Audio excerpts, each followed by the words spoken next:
आज हम बात करेंगे दो ऐसे बीमारियों के बारे में जो बहुत खतरनाक हो सकती हैं, ब्लास्टोमाइकोसिस और कोक्सीडियोइडोमाइकोसिस। ये दोनों बीमारियां फंगल इन्फेक्शंस हैं जो हमारे शरीर को गंभीर नुकसान पहुंचा सकती हैं।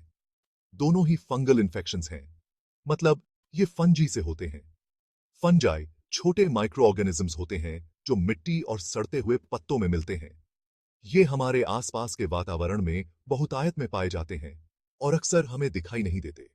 ब्लास्टोमाइकोसिस और कॉक्सिडियोइडोमाइकोसिस अक्सर सांस के जरिए से फैलते हैं जब हम फंजी से भरे हुए डस्ट पार्टिकल्स इनहेल करते हैं। ये डस्ट पार्टिकल्स हवा में होते हैं और जब हम इन्हें सांस के साथ अंदर लेते हैं तो ये हमारे रेस्पिरेटरी सिस्टम में प्रवेश कर जाते हैं।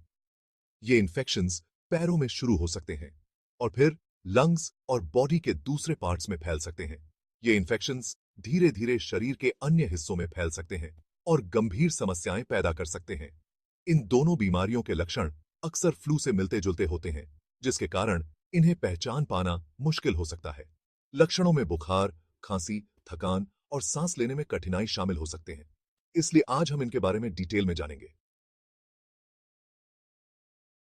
ब्लास्टोमाइकोसिस के लक्षण हल्के से लेकर गंभीर तक हो सकते हैं।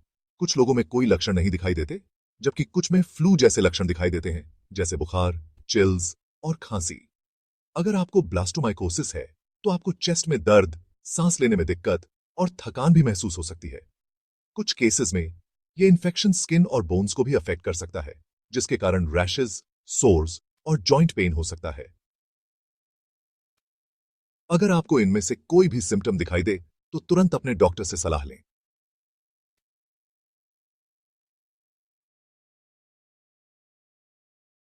कॉक्सिडियोइडोमाइकोसिस, जिसको वैली फीवर भी कहा जाता है, के सिम्टम भी ब्लास्टोमाइकोसिस से मिलते जुलते हैं।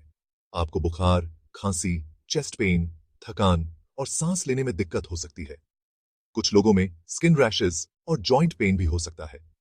कॉक्सिडियोइडोमाइकोसिस के गंभीर केसेस में इन्फेक्शन लंग्स से बॉडी के दूसरे पार्ट्स में फैल सकता है, जैसे ब्रेन, बोन्स और स्किन। अगर आपको लगता है कि आपको कॉक्सिडियोइडोमाइकोसिस हो सकता है, तो अपने डॉक्टर से सलाह लें।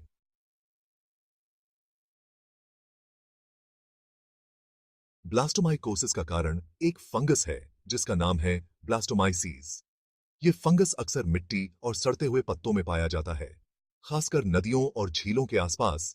जब हम फंजाई से भरे हुए डस्ट पार्टिकल्स इनहेल करते हैं, तो ये फंगस हमारे लंग्स में चला जाता है और इन्फेक्शन का कारण बनता है। ब्लास्टोमाइकोसिस एक इंसान से दूसरे इंसान में नहीं फैलता।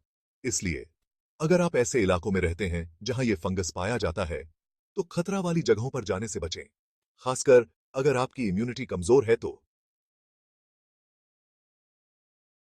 कॉक्सिडियोइडोमाइकोसिस मिट्टी से दूर रहो। यह एक महत्वपूर्ण चेतावनी है जिसे हमें गंभीरता से लेना चाहिए। कॉक्सिडियोइडोमाइकोसिस भी एक फंगस से होता है जिसका नाम है कॉक्सिडियोइडीज। यह फंगस माइक्रोस्कोपिक होता है और इसे केवल माइक्रोस्कोप के माध्यम से देखा जा सकता है।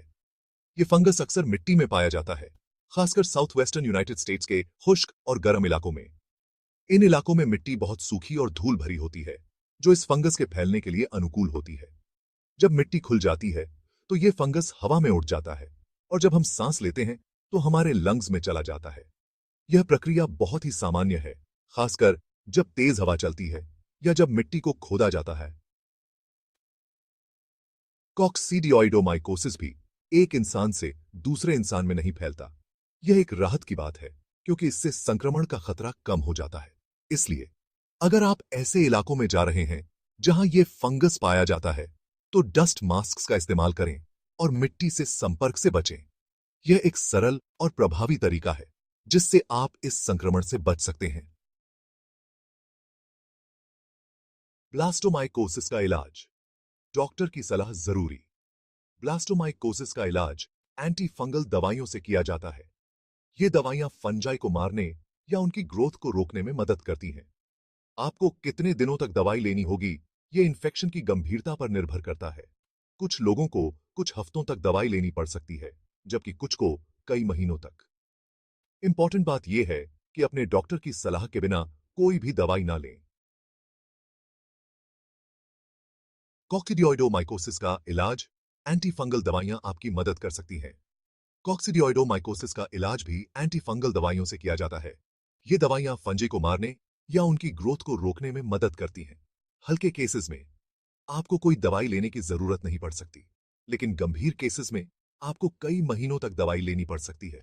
याद रखिए, अपने डॉक्टर की सलाह के बिना कोई भी दवाई ना लें।